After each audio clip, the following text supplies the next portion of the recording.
Kantor Kapatisi TV.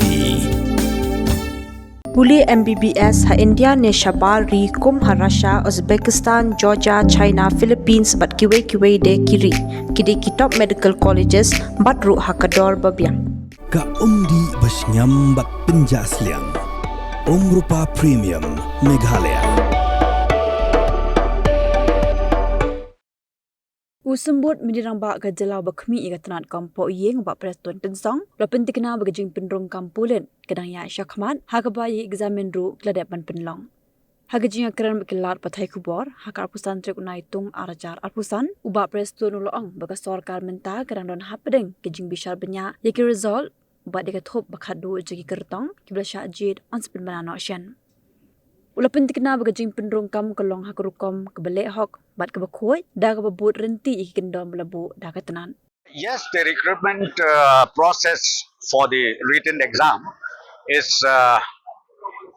completed, and now we are in the compiling stage.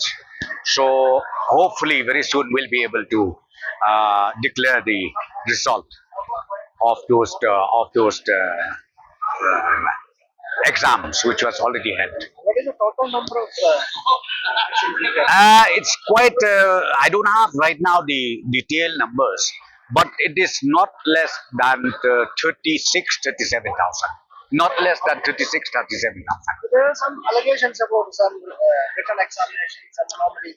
Yes, of course. Initially, some complaints reached to my table also, and then I asked DG to find out the facts, the truth, if there is any kind of unfair means done in the examination centers. But ultimately, we got all the details, and we found out that there was no such unfair means done in the examination centers throughout the state.